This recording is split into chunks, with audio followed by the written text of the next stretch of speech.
प्रिय छात्रों नमस्कार। संस्कृत भाषा के अंतर्गत आज हम व्याकरण का एक विषय लेंगे जिसका कि नाम है अव्यय। आइए इसकी परिभाषा से इसको समझने का प्रयास करते हैं। छात्रों, किसी भी भाषा के वे शब्द अव्यय कहलाते हैं जिनके रूप में लिंग, वचन, पुरुष, कारक, काल इत्यादि के कारण कोई विकार उत्पन्न नहीं होता। ऐसे शब्द हर स्थिति में अपने मूल रूप में बने रहते हैं। चूँकि अव्यय का रूपांतर नहीं होता, इसलिए ऐसे शब्द अविकारी होते हैं। ये आपको याद रखना चाहिए।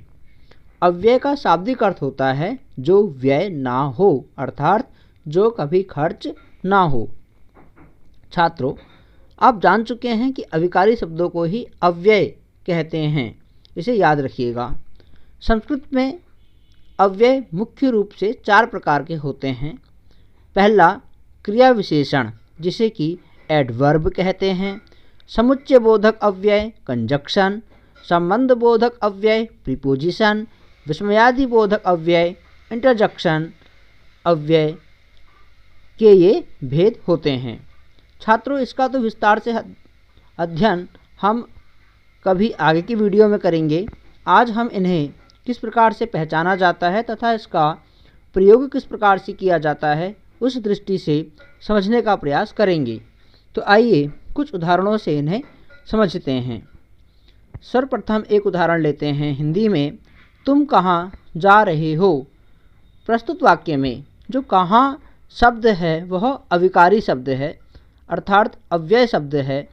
कहाँ शब्द को हम यदि मैं के साथ, वह के साथ या कोई नाम जोड़कर भी हम प्रयोग करें तो कहाँ में कोई परिवर्तन नहीं होगा। तो संस्कृत में बना त्वम कुत्र गच्छसि, तुम कहाँ जा रहे हो। कुत्र शब्द कहाँ के लिए प्रयोग किया जाता है।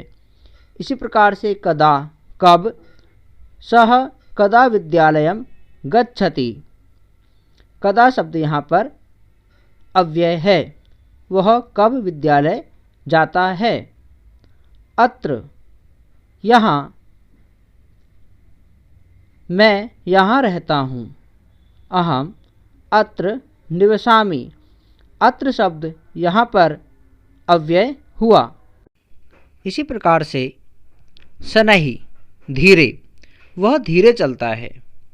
इस वाक्य को हम अन्य वाक्यों में भी जोड़ें, वह धीरे धीरे चलता है। मैं धीरे धीरे चलता हूँ।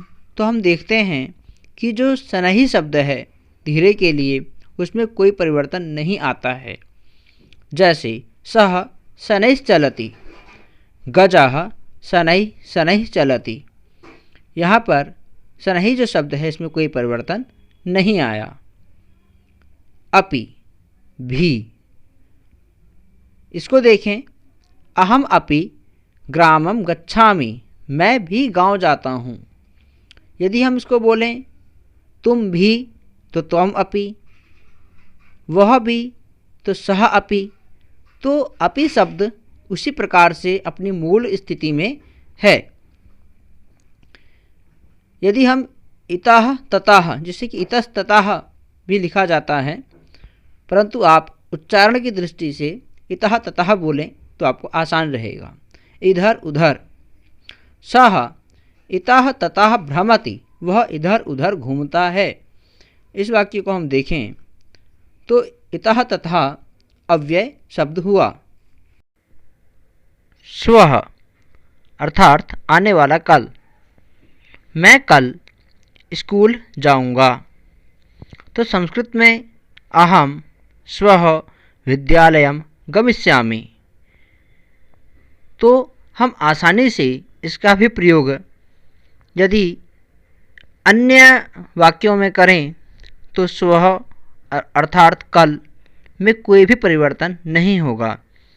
अर्थात हम समझ चुके हैं कि इसकी जो परिभाषा है कि लिंग, वचन, पुरुष, काल इत्यादि के कारण कोई विकार उत्पन्न नहीं होता, वह अव्यय कहलाता है।